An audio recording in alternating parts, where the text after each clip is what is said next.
What are these 6 causes of downfall? Downfall from what? Everyone, I think all of you would like to be successful in life. And it's those who lead the life of a householder. Those who lead the life of a householder, having got families, children, and homes to look after. Naturally, your needs are greater. And you need to work hard to earn a living in order to lead a comfortable life. So the Buddha has given the Dhamma here, realizing the causes, what are the causes, what are the conditions that enables one to become rich, to become successful, and to be able to maintain one's success. So the Buddha has, in the Sigalovada Sutta, explained very clearly what are the causes of downfall. There is another discourse also mentioning about the causes of downfall, the Parabhava Sutta, which you shall be doing later on. Today we shall spend some time to look at these 6 causes. They are very common causes. And if you look around you, you will find within your family, within your own relatives, friends, you can apply this Dhamma. What are these 6 causes, these 6 ways by which one who has attained to a certain standard of, have attained to wealth, have acquired wealth by righteous means, very easily this wealth, whatever has been earned, can easily be drained away in 6 ways.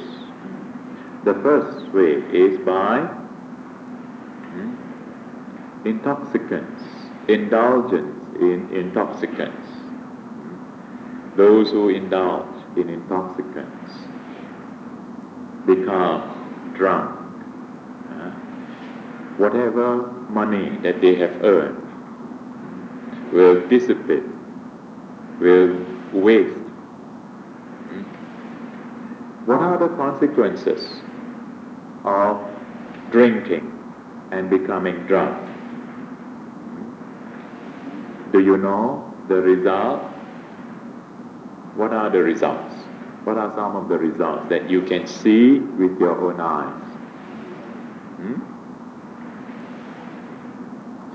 Just try to recall, maybe somebody at home drink also. Or, if not, maybe your uncle or auntie also, no? And then neighbors. What happens? Yes, cannot observe 5 reasons. Not able to observe 5 reasons. What is the immediate cause when they drink? What happens to their mind? Yes, that's right. They lose their control of the mind. They lose the control of the mind. That is what you call the indulgence in intoxicants, which causes or which brings about heedlessness. The word heedlessness means not being heedful or mindful, not becoming aware of what one thinks, speaks or acts. So, indulgence in intoxicants brings about heedlessness. Then When you are not able to control your mind, naturally, the words that you speak, the actions that you do, you are also not in control of them. So, as a result of this lack of control, there are various unwholesome or evil consequences. What are some of the consequences that you can see with your own eyes? Yes? Yes? Harsh language. They use harsh words, and with these harsh words, they pick up quarrels very easily. Picking up quarrels. Next one. Anything else?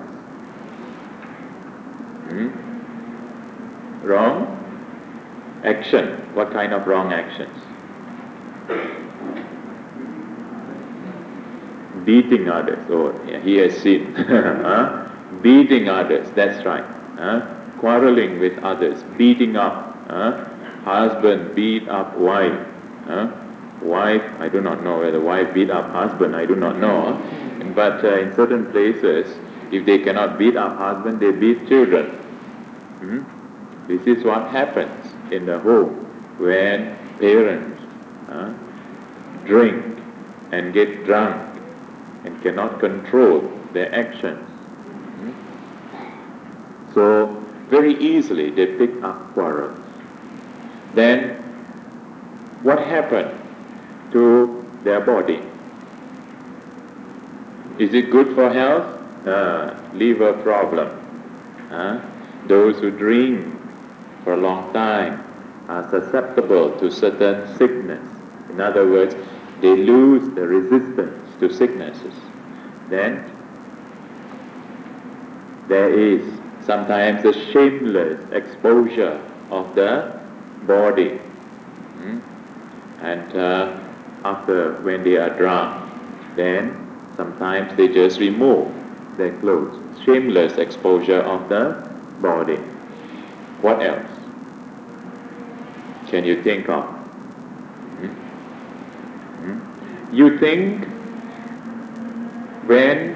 if they are not married, easy to find a partner? May not be so easy to find when people come to know that he is a drunkard or she is a drunkard. And in the court of law, the person's word will not be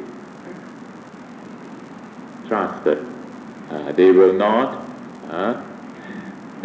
rely on that person. That is why you find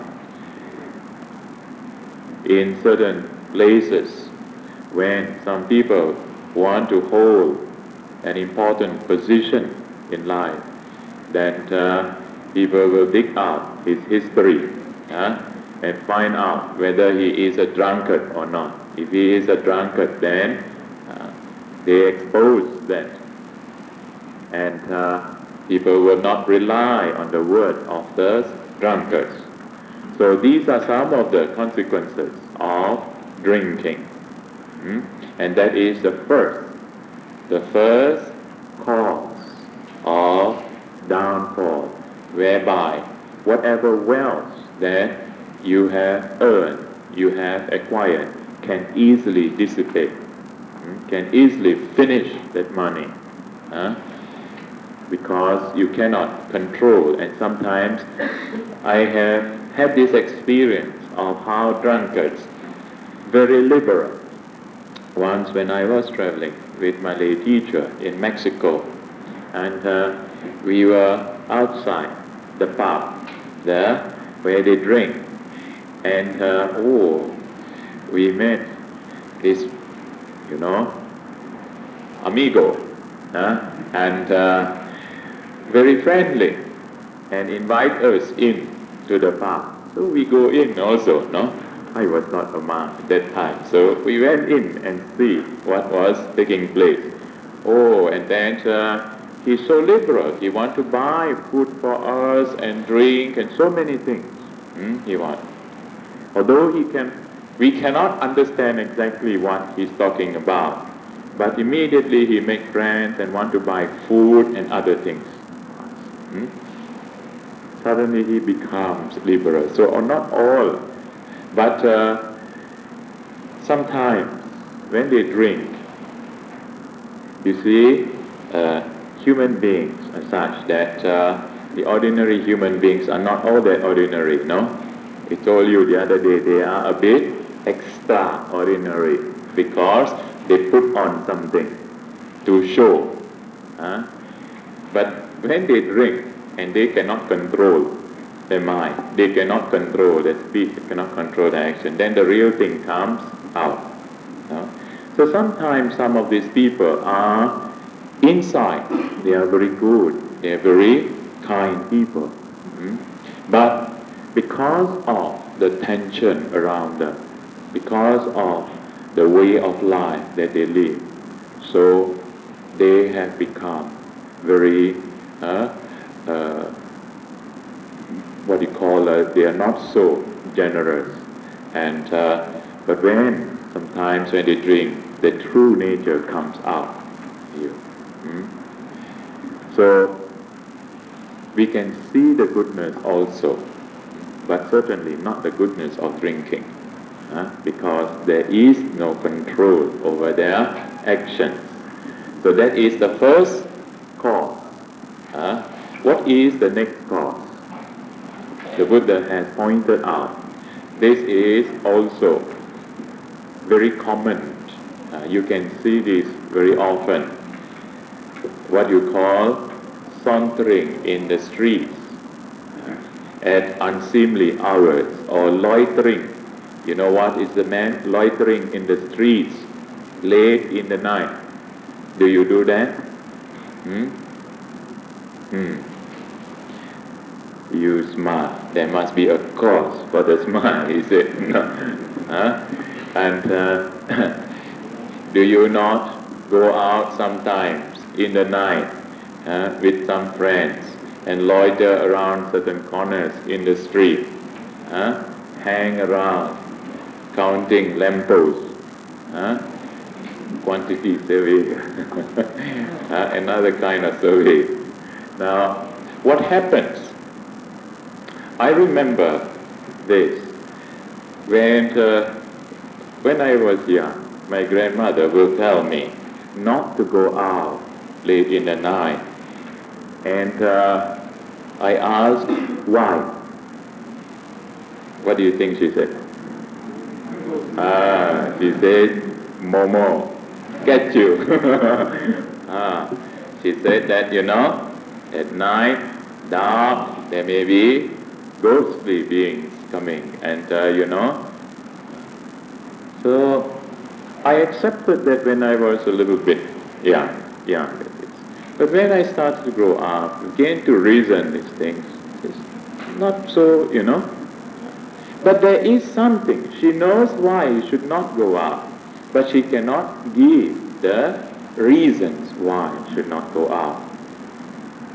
Now the Buddha has given very systematically, Buddha has explained why when we loiter in the streets in the late hours of the night, what happens? What are the consequences, unwholesome consequences? Can you think of some?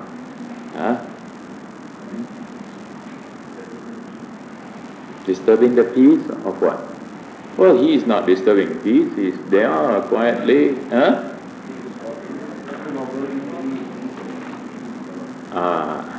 He knows these things. If there is any robbery taking place around that area, the police will go after him. But you can say that, he can say that, I am innocent. Then the police will question, then why did you move at that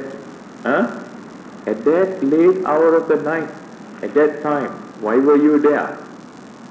That is my, I just take a stroll over there.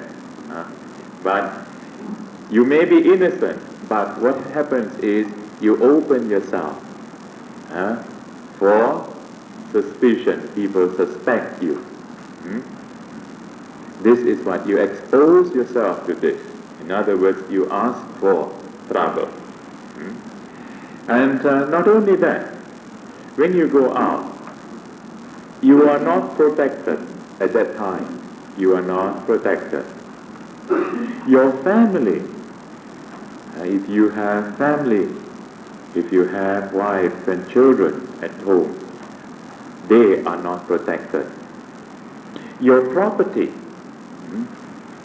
at home also not protected. These are some of the consequences. In times of robbery, in times of trouble, whatever, when things happen around that area where you used to loiter, people will suspect you. But these are some of the consequences. And why we should try not to loiter in the streets at unseemly hours of the day. If you have something to do, yes, but not to waste your time and do. I think some people, they gather around the streets, nothing to do, and they do break dancing. I do not know whether it is still in fashion. Still people do break dancing here? Oh, not here, in Singapore. Right. Especially school holidays, you find little ones grouping at certain places, and in the supermarkets and various places. How they waste away their time. Waste away their time. When they get into this habit when they are young, then later on when they grow up also, they also will have this kind of cliques. And at home, if they cannot find some satisfaction at home, then they will go out. If they are not happy in the home, they just go out and they come back until the early hours of the morning. That habit is not a wholesome habit. By leading that way of life, whatever wealth, whatever income that you have earned, you can lose that. Because you are not protected, the family is not protected, your property also not protected. So that is another cause. The third cause of downfall, how one can easily dissipate one's wealth. What is that? It is said, when the Buddha taught 2,500 years ago, it says, frequenting theatrical shows. Theatrical shows. At that time, there were a lot of what you call live shows, theatrical shows. But now you may say, you don't go to theater, right? Do you go to theater? No. A lot of theaters closed down now. But in the place of theater, what has taken its place? The home theater. What is the home theater? Your television. The television and your video. How much time do you spend on that? 8 hours a day. Really? That's the truth, is that right? Oh, you see? See how much time? Next time you have a logbook and put from what time to what time you spend watching television. From the time you come back from work, and then you record after you have watched this program. See how you get addicted to it. Very easily you become addicted to it.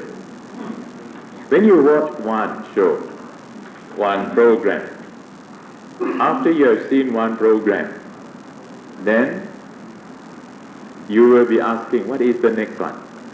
Right? Not only that, you have next channel also. So the mind is like that, wants to see more and more and more. And as such, valuable time, you waste certain valuable time. And what happens?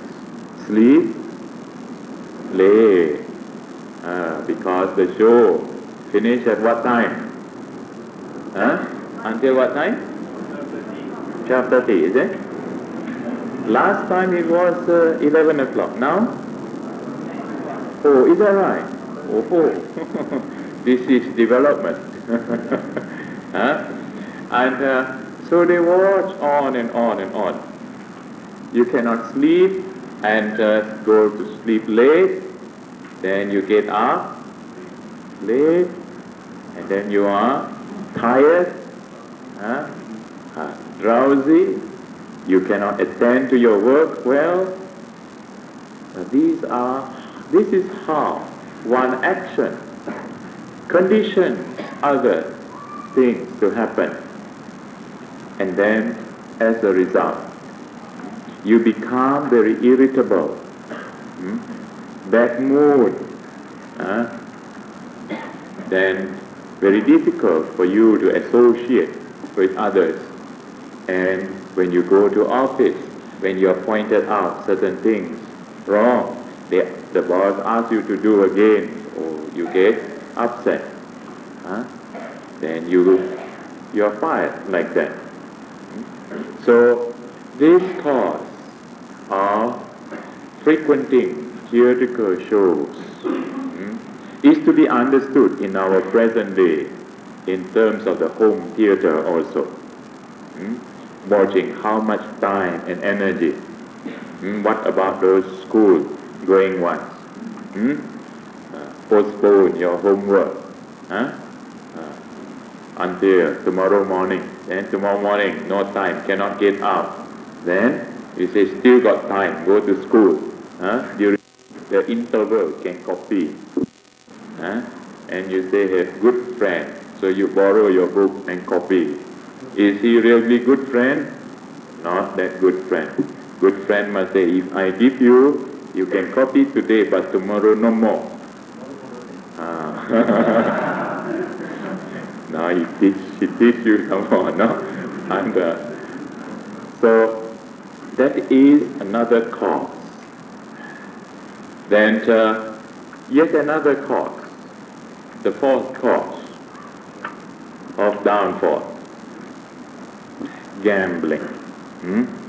Those who associate with gamblers. Those who associate with gamblers. What happens when you gamble? You never win? You sure? Oh, you win. Why is it? Because, when you win, there is the tendency to, you want to win some more. Yes. But when you win, what do you win? What do you get? You happy? Now let us see. Have you this experience sometimes when you play cards? Many people, if they don't gamble, they start gambling during the festive season. New Year. So they play cards. And then you win if you play amongst your friends and relatives. And you win. What happened to them? Those who lose, are they happy? Are they happy with you? They are angry with you.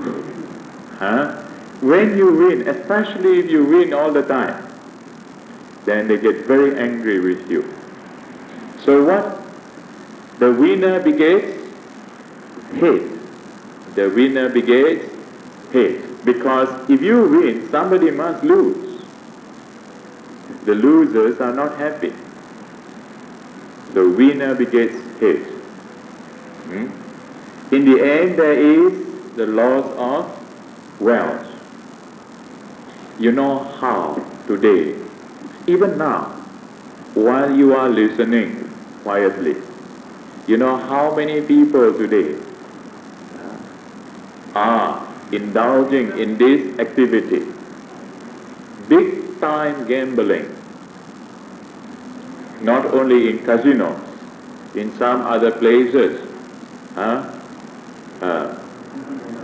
You know those people who play that kong, that one? Huh? And until what time? Oh, they can play throughout the day. Yes. How these kind of activities, they become so addicted to it. Huh? And they call all their kakis, their friends, no? And they go on playing, and they can sit down very long time, but they come to temple to meditate little while, they cannot sit. They say, very painful. But at home they go and gamble until 1, 2, 3 o'clock, until 5 o'clock in the morning, one stretch. No need to eat also. Huh? That's right. That is Miccha Samadhi. Wrong kind of concentration. Yes, it involves concentration. They have to take that one, they look and see, boom, and then they take another one, like that. They must be mindful also, no? To get the what you call the sequence, right? And the combinations, no?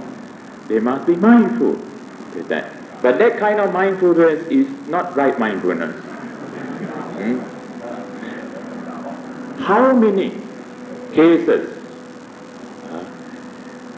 if you know, just observe. No need to tell them all yet, but observe and apply this Dhamma. Those who gamble, those who spend time like that, in how many cases their family suffer, the children suffer, wives suffer, and the family break up. This is hard. And sometimes what they earn, they immediately go to this gambling den, and then they spend away this money. They come back, sometimes penniless, broke. So they go and borrow some money. In fact, in certain cases, big businesses, big buildings can change hands overnight just through gambling. This is what happened. Yet, when you ask these people, what do they want in life? They say, why are they working so hard? Why do they work so hard? They want to get more money. They want to be wealthy. But when they are wealthy, when they have acquired, when they reach that stage, what do they do? What do they do?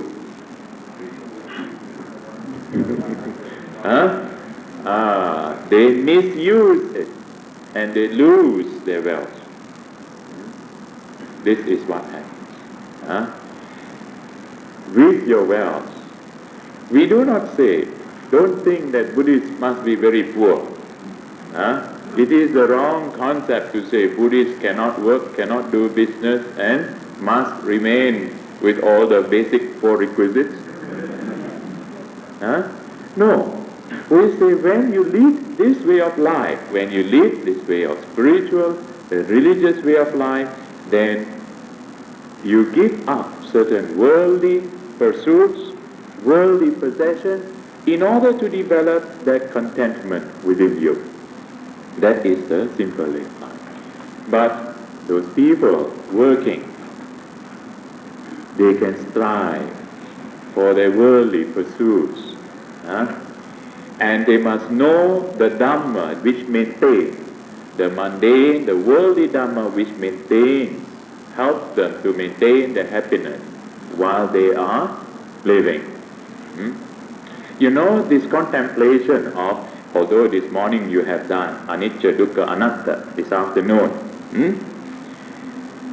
Now, please contemplate anicca, dukkha, anatta. While you are leading this way of life, this is the best thing that you can contemplate about.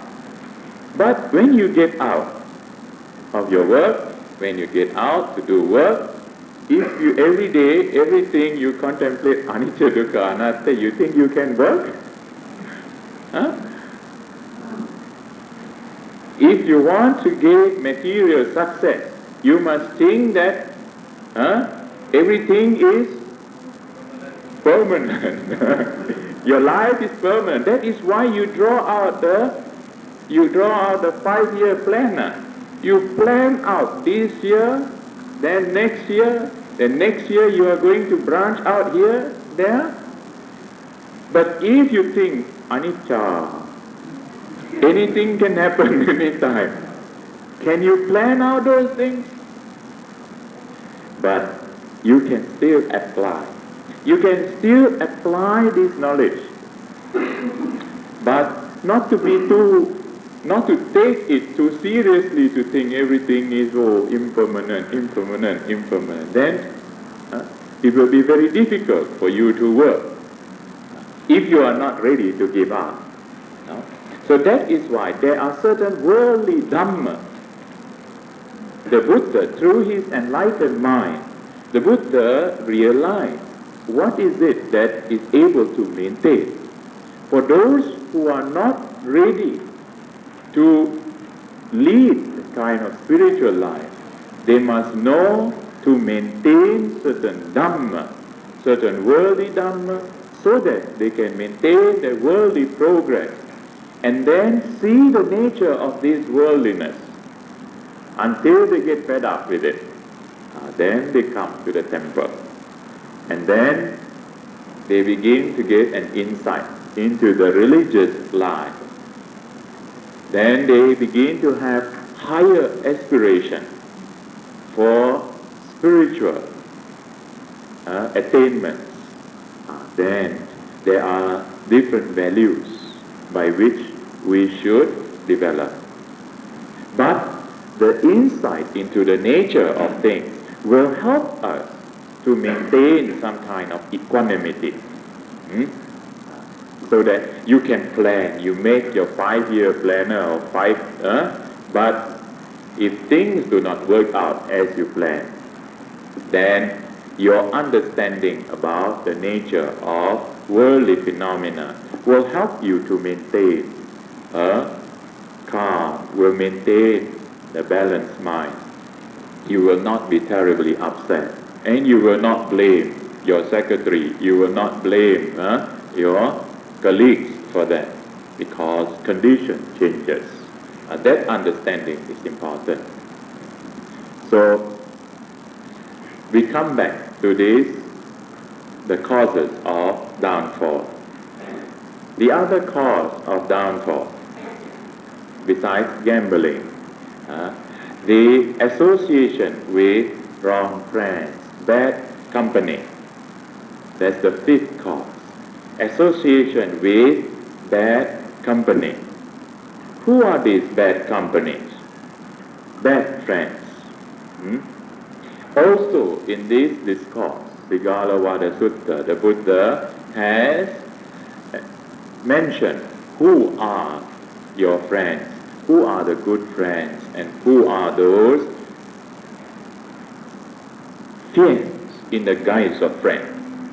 You know, when you spell F-R-I-E-N-D, if you miss out the R, it becomes F-I-E-N-D. And what are fiends? Fiends are real devils. In the guise of friends. Those people who say, we are good friends because he is my kaki. When I have no kaki, he comes.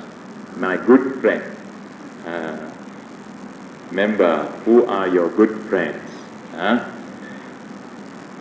Those friends who gamble, indulge in intoxicants, swindler, womanizer. Of course, now we have to add manizer too. Then, these are some friends which are not really good friends. When we associate with these people, very easily, whatever wealth that we have acquired, very easily our wealth can dissipate. So be watchful of whom you mix, and that is why during this program you have heard again and again the importance of good friendship, the importance of Kalyana Mitta or spiritual friends. They are really your friends, the friends who counsel you, who advise you in times when you are not mindful. When you are not mindful, he comes and reminds you. And when you have done something unwholesome, again he points out your faults. To check you, these are your good friends. Don't get angry with them. And see if it is a wrong action. Try to correct it, amend it.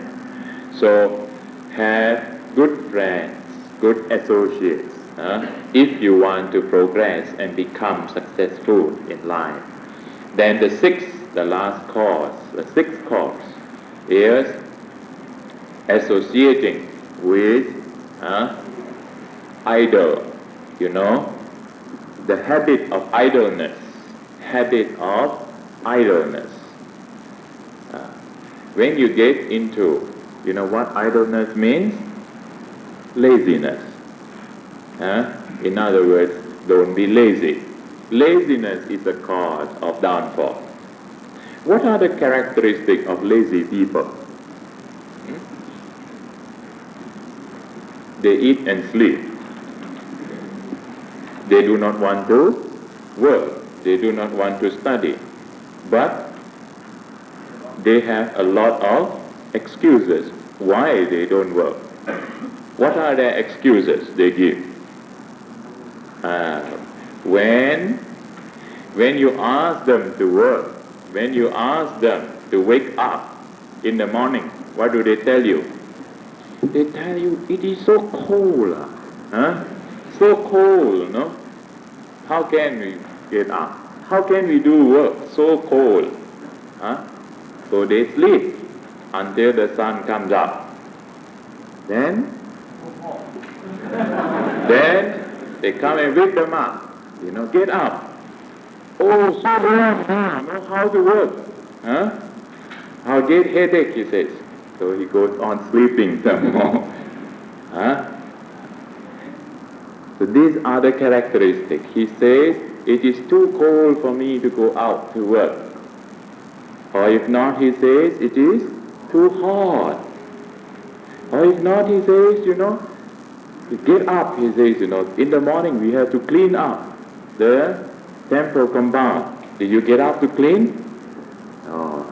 Some says, Reverend, very hungry, too hungry to work,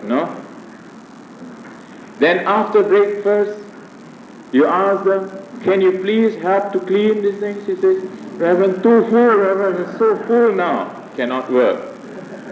These are the excuses that they give. These are the lazy people, the sign of laziness. But clever people, very clever to give excuses. Too hot, too cold, too hungry, too full. Or sometimes they use this excuse. They say, too early to get up. Too early to work. Still got time. And then they keep on, and then after that, late already. Now I'm late already. Too late to do. So with all these excuses, these are the signs, these are the marks of the idleness. So look in your mind and see the states of your mind. Whenever you want to do work, when somebody asks you to do some work and observe, then there are these kind of excuses. And if people give you this kind of excuses, then you can understand what kind of a person this is. But associate for some time. Don't just take for granted and say, oh, simply because he says to you, oh, it's too late to do this thing. Sometimes it can be late, really late. But see the habit. If it goes on again and again, and if that person keeps on giving you that kind of excuses, then you know that he is a real lazy fellow. So don't employ such people. Right. So these are the 6.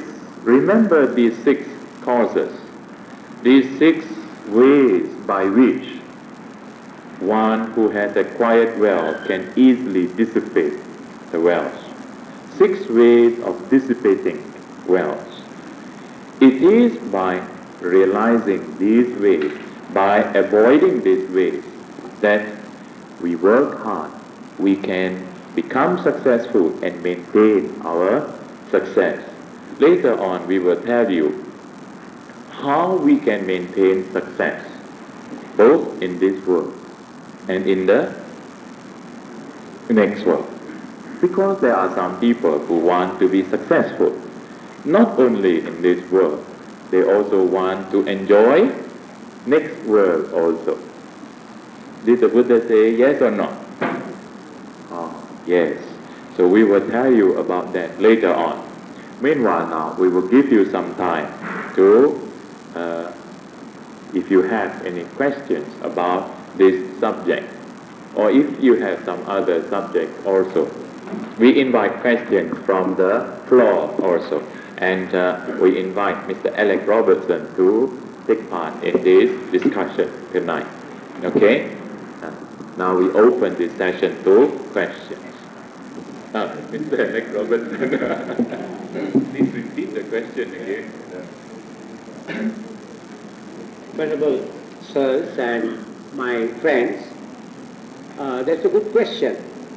It keeps you thinking, because now you want to know whether by doing these things in a small way, will you sort of lose your wealth?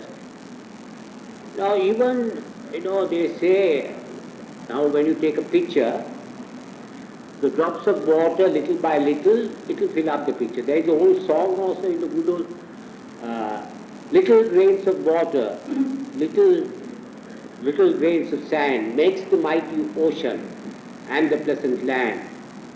So you start by little, even a drink, you start, in the small way, and then increase the dose daily, and you become a drunkard. So the best thing is to abstain from it, because there is a natural tendency in human beings to do evil deeds. So the best thing is not to do it even in a little way. Because there are some people who ask this question with regard to drinks. So that was one of the main causes of one's downfall, the first, as Venerable Mahinda mentioned, and it's given in the Sagalawada Sutta. Now they say Sura, Mere, Matcha, these were the three drinks that were prevalent in the Buddha's time. Today you might say gin, whiskey, brandy. Sura, Mere, Matcha, Prabhadattana. The Buddha has used an additional word there. Now you take the other precepts. Adinna, Panatipata, Veramani. You promise to abstain from killing. Then Adinnadana, Veramani. Kame Sumichachara, Veramani. Musavada, Veramani. That means to abstain from sexual misconduct and from uttering falsehood. Then Sura, Mere, Matcha, Pramadattana, Veramani. Now that is rather significant there. Yes, used an additional word there.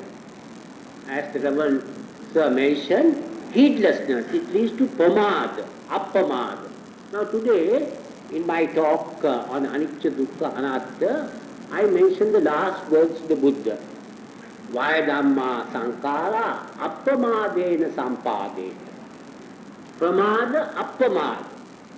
Now pramada is not going slow. There it means heedlessness. Appamada is mindfulness, just the opposite. Now when you take these trains, it leads to heedlessness. You do not know what you are doing. And as Venerable Samanera Bhante just mentioned, you will break the other precepts as well. That's why this fifth precept is very important. Now, if you break that fifth precept, there is the natural tendency to indulge in sexual misconduct, go after other people's wives. There's a tendency. And husbands too. So now that is also becoming, because women are also claiming equal rights now with men. So they are, in that way also, they want equal rights. So then, uttering falsehood, then you steal and rob, and then you kill, and then harm others. You beat your wife and children, or beat your husbands as well. Now there are certain women who are amateurs, just like they believe that, they behave like men. And some men are very feminine in their nature, very effeminate. So it can be the other way about. So we see that additional word is very important there. It shows that the Buddha 2500 years ago, he knew the dire consequences that would result, the evil disadvantage that would accrue to a person who takes intoxicating drinks, and also he must do drugs also. There are intoxicating drinks and drugs. Now drugs, especially young people today are taking drugs. And not only by taking those drugs, what happens? That is, they are not only harming themselves physically, but mentally. Now that is also important. Now the Buddha mentioned one of the evil consequences of taking these drinks is that it will lead to a person's mental capacity. And I read in a Reader's Digest that if you take these drinks continuously, it will affect the brain cells. And the brain cells cannot be replaced. Mind you, other cells could be replaced, not the brain cells. So that question, in short, it means that even there are now some people interpreting Sri Lanka. Where can you draw the limit? Because you will start by little, and then you will become a drunkard and addict. So there is no question, no middle way. No middle path here. Middle path, it doesn't mean the Buddha's middle path is to refrain from self-indulgence, self-bottling. There is no middle path in other things, in evil.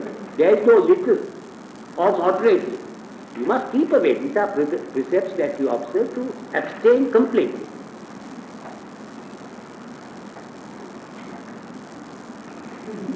You do not know.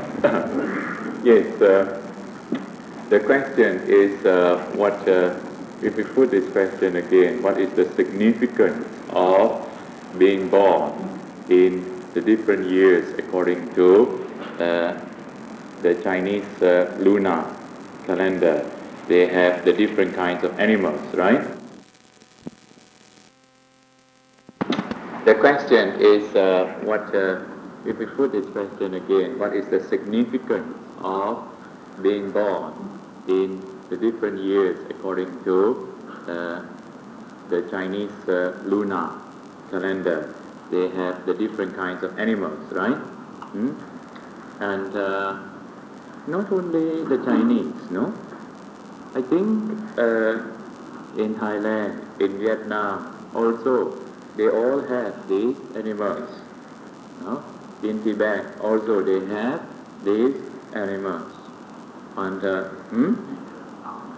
yes, yes, they have the zodiac, isn't it? Yes, the zodiac. In Sri Lanka, what do they have in Sri Lanka?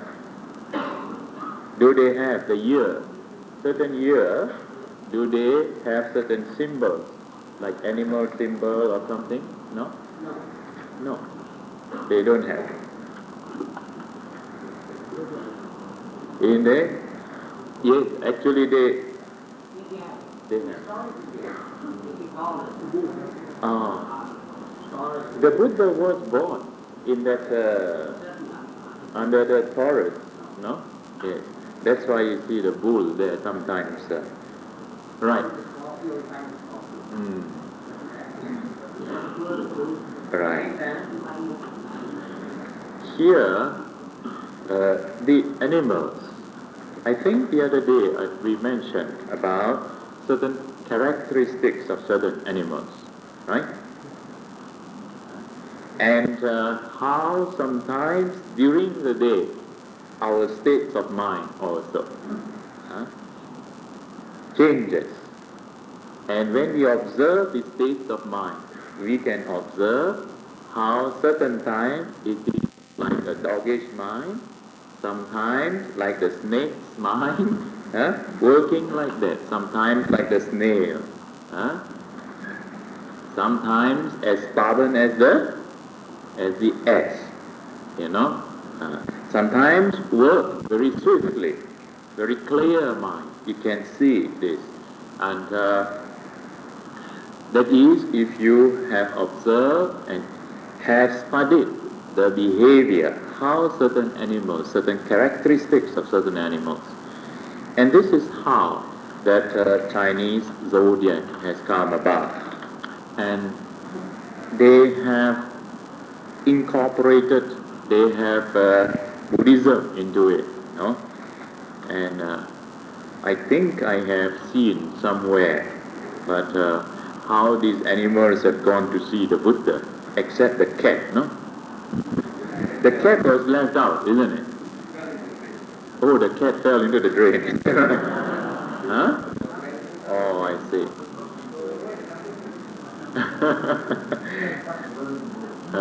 All the duck also did not go. Oh, the duck forgot to go, you see. There is this story. Do you know this story? You know? But I do not know this story. Can you come and tell the story? Somebody can tell the story. Right. Anyway, this is the legend. This is how the cycle of 12 years. The cycle of 12 years. So the first one is the rat, is it? Oh, and the last one is the pig. Last one is the pig. This year is what? Dragon. Yes, every year.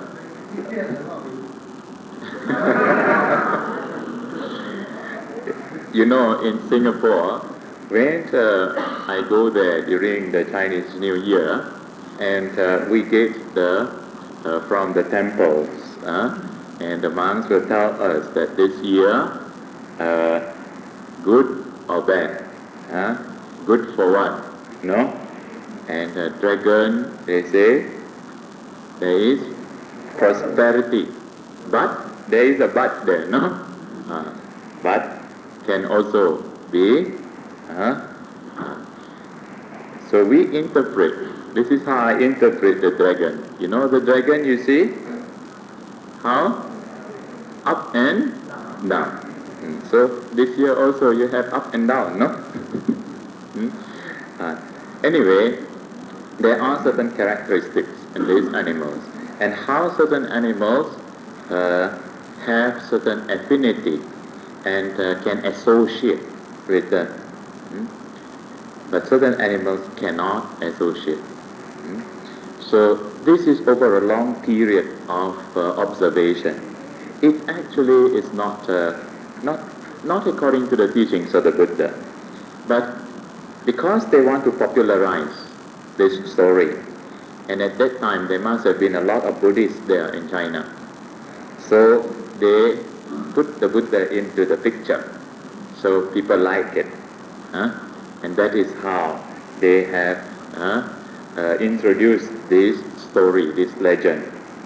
But there is something, according to karma, according to the teachings on karma and rebirth, according to the time of our birth and the place of our birth. It has, because those of you, if you can remember how Chief Reverend explained that karma is only one order, karmic order in this cosmos, in this universe. It is only one of the factors that contribute towards the birth of a being. There are other what you call factors which interact. And these factors, what are the other factors? They are the physical, right? The organic, the inorganic order, heat order. So, if we understand our karma in the form of energy, karmic energy, because when we do some action and with intention, we generate certain energy. Now this energy that we generate, it is one form of energy. Outside, the planets also, the sun emits certain radiation, certain energy. The moon also has rays. And so also the other planets. They also have certain radiation. So, our karma, this karmic energy, constantly interact with the other planetary influences or the cosmic effects from these planets interact. So at certain time, when the planets are in a certain constellation, certain order, right, they attract. The conditions are just good for certain kind of, they attract certain karma. And so we are born. We are born at that particular time. And also certain place, depending on our karma tendency. And so we see how those who know the art of reading, those who can understand the planetary movement, and after having studied for a long period of time and observed, and then this is how this astrology come to be.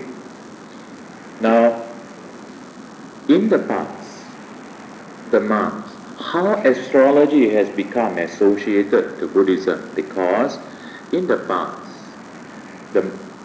we did not have what you call this kind of calendar, day by day. The monks have to learn the art of calculating when is we go by the full moon and the new moon and the other phases of the moon. And so they have to learn, and this is how the art of telling astronomy was known to the monks in the ancient time. And later on, this science have been incorporated. And now some people make this to cari makan. And this is not, Buddhism does not teach this thing. Some people, although there are certain signs, and we can understand certain karmic influence. Certainly, the planets have influence according to the time, according to the place. And also, you can also see not only the time and day of birth, but also certain characteristics that you can read the karmic tendency from where some people talk about palmistry. Look in the hands, and not only that, in the hands. Why? They can look in the face. What truth is there? Is there some truth there? No truth? Yes? Why? How do you explain this? Yes. Yes. Mm. Mm-hmm. Mm. Mm. That's right. That's right. And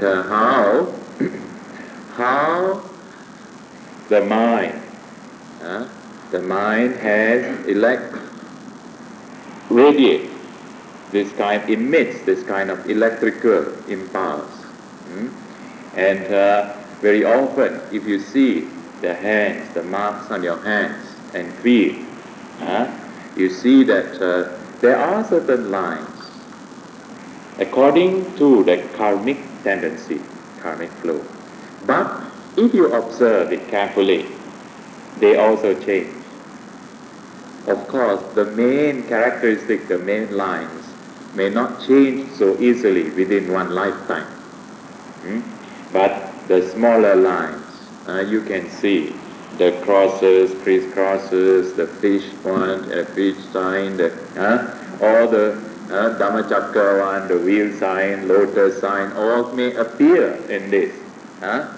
Boxes, squares, triangles, and all these can change according to the mind, according to the state of your mind.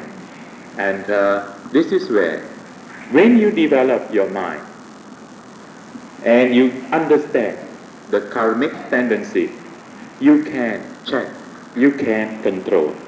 But if you do not develop your mind, then karma will control your life. Karma will reign supreme. What your karmic tendencies of the past, you will see the effect. So that is how your astrologer can read. But if you are one who have learned to develop and strengthen your mind, then it is difficult for them to tell, because you now use the Dhamma. Your Dhamma is the one that is controlling. Do not allow only the karmic tendencies. Of course, there are certain karmic tendencies we have to, because if it is a very strong karmic tendency, we have to be able to confront and endure them. So there is something in this. And I have also read this one book. There is one book that explains how people born in certain year compatible with this year and all that. And when we observe the people and what year they are born, there is something, but it is difficult to support it through teachings of the Buddha. This is just another science of behavior and how certain people behave in this pattern, and the signs of affinity, how they come together and they react to one another. I think if Mr. Alec Robertson has something to add on this, because coming from yes. You know astrology? Yes, I know. About palmistry, first of all, let us, because much was said about palmistry. Now it is said they said, this is what I read some time back, about 10 or 15 years back, what you inherit and bring from the past tendencies, the case of the male, is reflected on the left hand. And the acquired qualities, as everyone says, you drink of hard work to meditation, when you change your life, then you see a difference between the two. People who try to reform themselves, try to become better persons, and try to develop their intellect through education and reading of books, you see a change in their right hand. But in some people, there is no difference. You see the left hand and the right hand, the marks. In some cases, the right hand is also considered only like bow scratches. The bow goes and digs in the ground. You find all kinds of marks there. It's like a hodgepodge. Because they have not developed themselves. But if you clearly see now your left hand and the right hand, in some people's case there is a clear indication that they have changed their lives, transformed their lives. And it is indicated in the right hand, it's very clear, and there are not many foul scratches as it were, although. And there is a change between the left hand and the right hand. So we can change our karma. Because that is the most important thing that the Buddha teaches, that we bring certain predominant propensities, we bring certain tendencies from the past, and they are powerful. And that is called Janaka karma. If you read the classification, reproductive karma. Then there is this supportive karma. You can change now the past tendencies, the propensities, your talents, your moral characteristics, your idiosyncrasies, peculiarities are shown there in the left hand, what we have got, or in the horoscope, what we have got from the past. But the past, the Buddha says, can be changed by your willpower. By, as we know, we have to abstain from evil, practice sila, then cultivate the good and purify the mind. This is the teaching of all Buddha. Now you are trying to change your life. Now your karma, certain, they say apalakad in Sinhala, certain bad time. So by coming to this, by taking the yellow robe and by following this program, now you are changing your karma. You have become better persons. And certain tendencies that were shown in the horoscope, certain bad tendencies, now you have overcome. So when you grow old, then if there have been certain troubles awaiting for you, certain calamities or disasters, you will avoid it. You would have avoided it by leading the good life that you are doing now. So that is called Janaka Upakambhaka, supportive karma. It supports the good karma that you have bought, or if there is a bad karma, you try to push them back. You don't allow them to operate. Then impeding karma, obstructive. There are certain karmas which obstruct your progress. So by your good life that you are leading now, you prevent certain bad karmas of the past from coming to the forefront. So you sort of minimize them, reduce them, the effect, the bad, malefic effects of them. Then there are certain karmas that are called you can't avoid, like killing a father, mother, and if you have killed an Arab in the past, you are not done now, then those things, killing a father, mother, then shedding blood from the Buddha's body, and creating schism in the Sangha. Now those things you have to pay. Others you can change.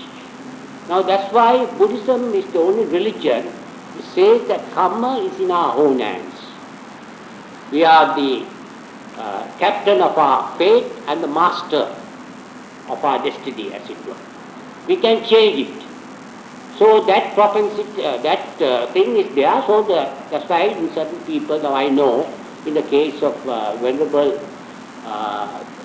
the late Reverend Narada Thera, you might have heard of him, and Venerable Balangoda, Ananda Maitri. He said he went to India and got the Nadi Vakya.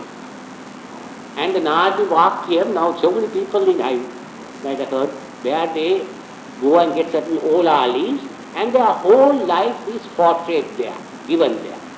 Their parents' names, then their marriage partners, all are shown there, then their children that they to get, all that is predicted.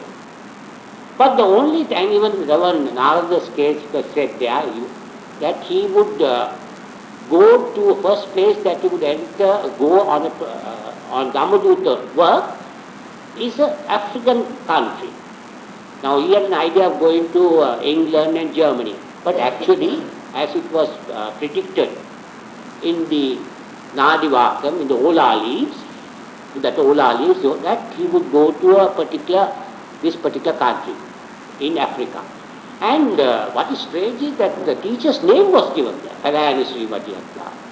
And it was said that he would go to England and all these places. Everything was all right, except his date of death.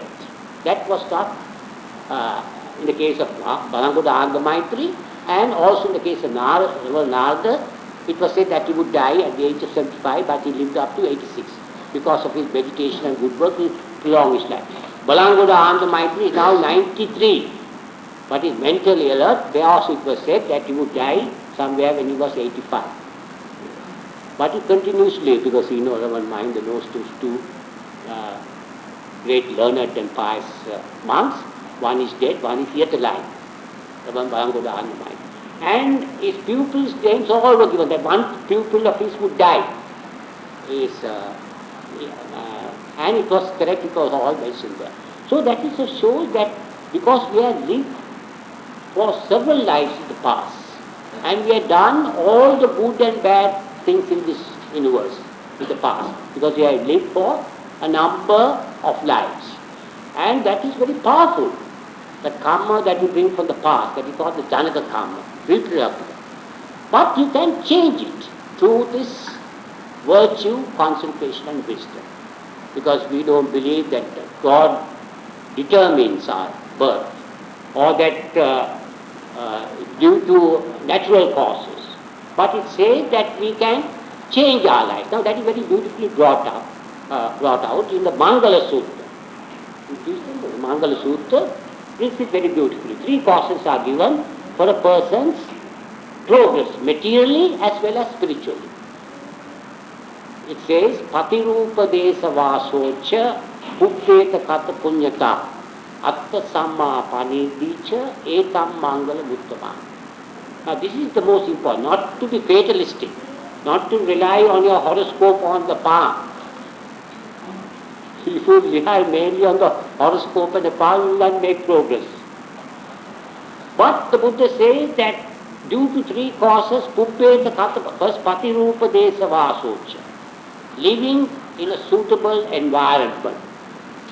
Now there are suitable environment, not only a physical environment, the social environment, then the types of friends that you associate, the cultural, the books that you read, the friends that you associate, all that comes into this environment. Now that is very important. Now today, we are lucky for the last 8 days, we were here in a spiritual atmosphere, environment or surroundings. And you were to a very great extent, you have been minimizing and attenuating your bad karma and developing, cultivating and perfecting the good karmas, good actions. That is called Patirupa Desa Vasocha, the environment. Puppeta Kata Punyata, having done meritorious deeds in the past. Now you were fortunate, lucky to have come here to observe the higher precepts and lead the good life, because you have done meritorious deeds in the past. Otherwise you would have come here. They say birds of a feather flock together.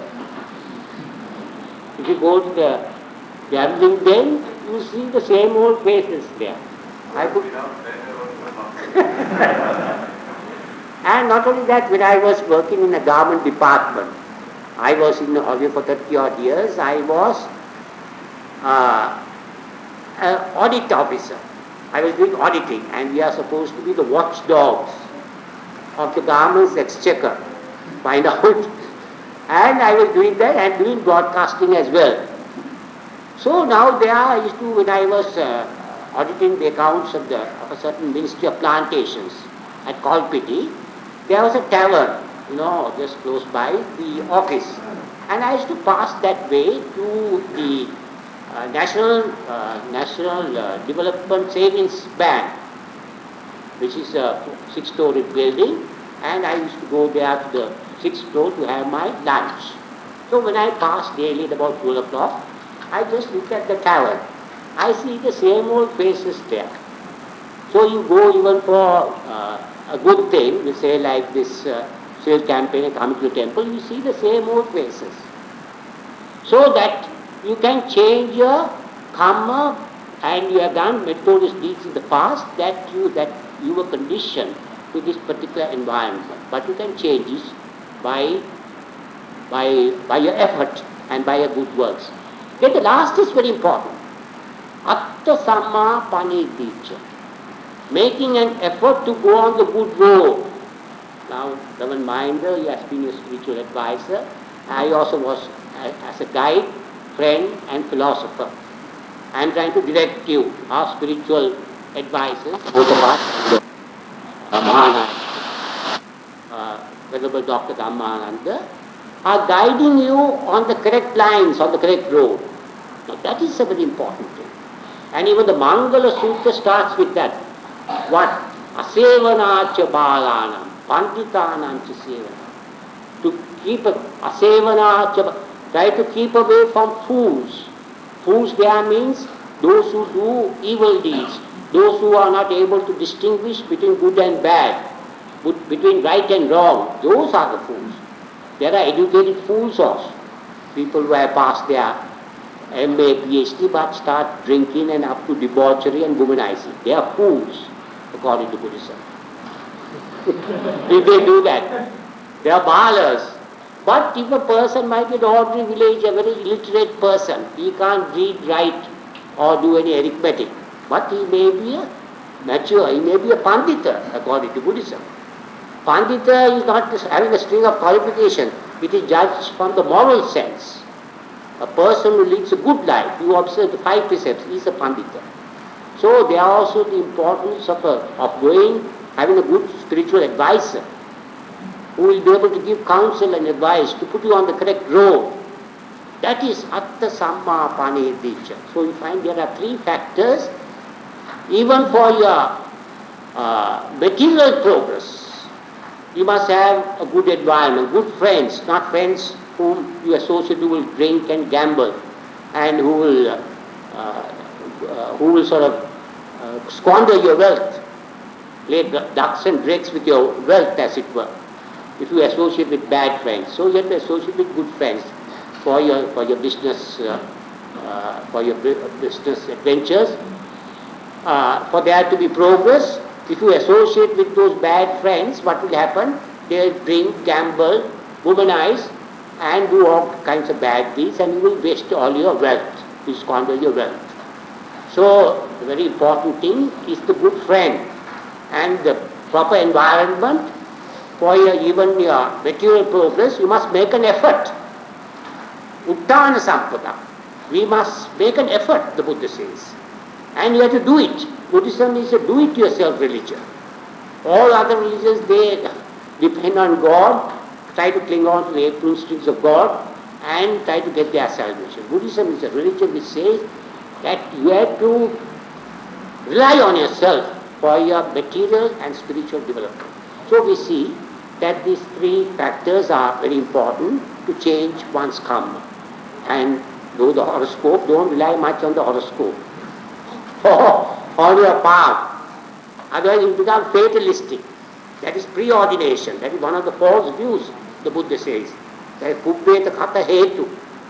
That means trying to fatalism or preordination, predeterminism. Buddha was against it. That is one of the false views. And then he says that he said, believe the law of karma, and he said that karma could be changed. Could be, you can change and transform your lives.